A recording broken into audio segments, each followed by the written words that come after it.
Summer, a team member at the Legal Amity. Today, we'll be talking to Donya Fredj, the Legal Director at Clara Partners Limited. The topic will be legal technology and her journey into legal tech. So, let's get into the video. So I'm here with Donya Fredj, the Legal Director at Clara Partners Limited. Donya, thank you so much for agreeing to share and impart your wisdom and your insights with us. We're very, very grateful to you for being here and taking the time out of your busy schedule to help us at the Legal Amity. So Donya, it would be wonderful if you could just give us a brief introduction about yourself. Yeah, sure. Thank you for having me, first of all. My name is Donya, and I am a legal director for a legal tech startup which is based in Dubai called Clara Technologies. But prior to joining a legal tech startup, I was actually in private practice and had trained in London before eventually moving over to Dubai with Latham and Watkins. Wonderful. Thank you so much for that lovely summary. Donya, what encouraged you to leave Latham Watkins and join a legal startup? Yeah, so to be honest, I mean, I actually left Latham with no job in hand, which is not typical. So I didn't actually intend or didn't plan, I guess, to join a legal tech startup. I had been in private practice for over 5 years, and I guess I was getting a little bit bored, maybe is probably the right word. And I was feeling like I needed a change, but I wasn't exactly sure of what I wanted to do.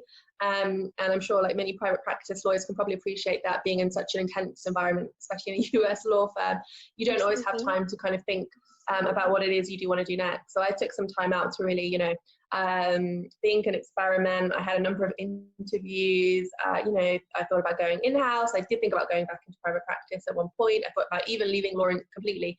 And then suddenly this opportunity to join a legal tech startup really came my way. So I wasn't actively looking for it. But I knew when I heard about the opportunity, I guess my instinct told me that it felt right.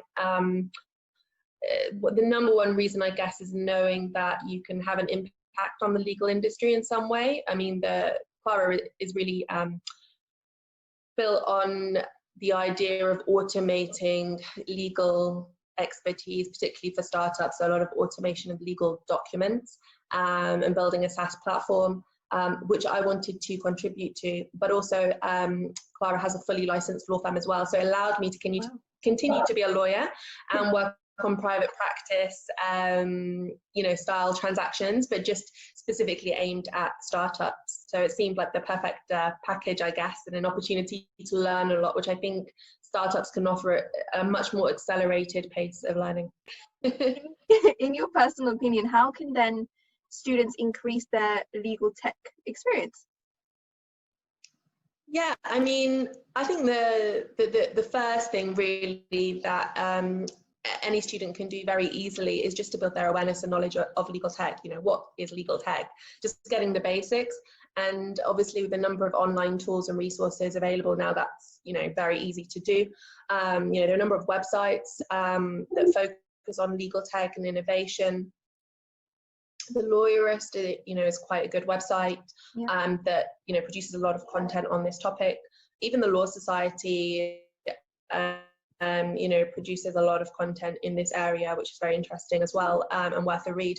Then you also have, for the young students out there who like to listen to podcasts, there are some great podcasts out there. I think there's one called Technically Legal, which again focuses on legal tech innovation, which is worth a listen to. So I would say that's the first step really, is just building your knowledge and gaining kind of just an overall awareness of how technology is impacting the legal industry. Then, if you want to take it to the next level and you find that you are really interested in this area, of course, there are a number of courses available that you can look for online.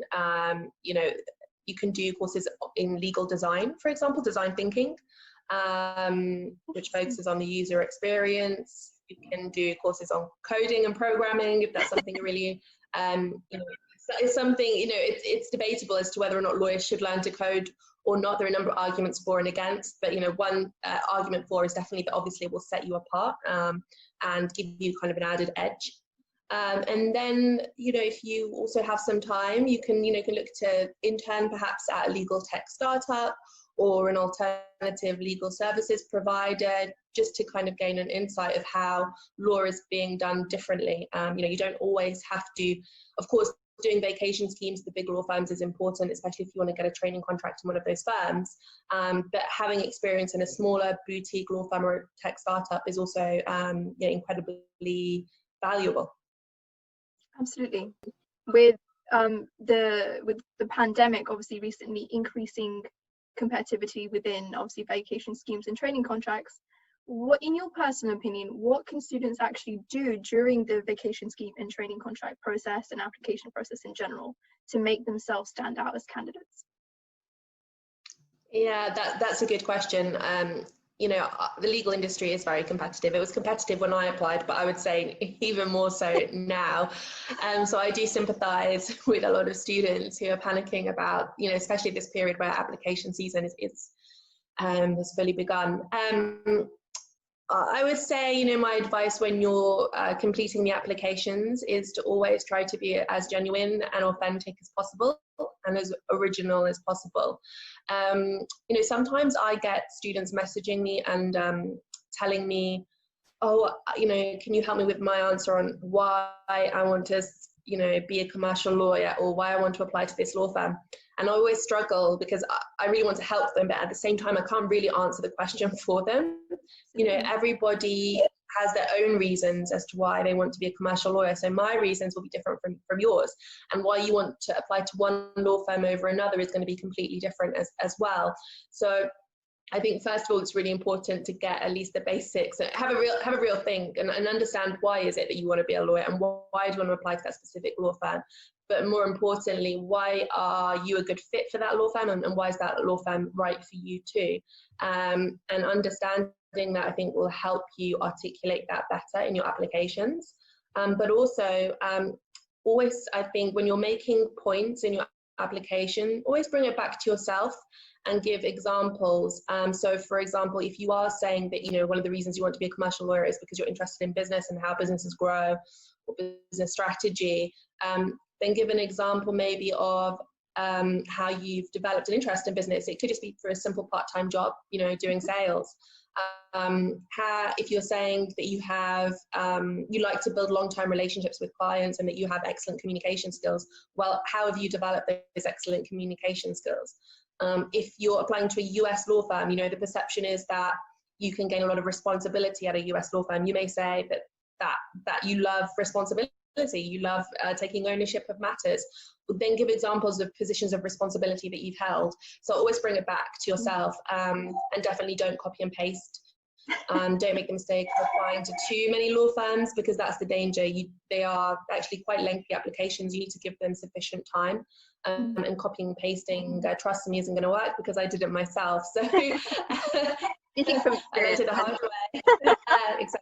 I think that's my best piece of advice. And then if you do get an interview, is to really show your enthusiasm, and to be confident, and to just show your personality, I think, as well. Don't be afraid to talk about your interests outside of law as well if you're asked about them. Yeah, absolutely. It's been absolutely wonderful to get your input and your understanding, to just learn more about, as a legal professional, what you've gone through, and to get some tips from you to how we can hopefully excel in our legal journey. It's absolutely invaluable. So thank you so much for taking the time out. No, you're welcome, and thank you very much, like I said, for asking me to talk about my experiences. But it's a fantastic point that you made, about everyone just being individuals. We're all people at the end of the day. So don't put anybody on a pedestal, and just remember that you're, you do deserve to be at a law firm. So just showcase why.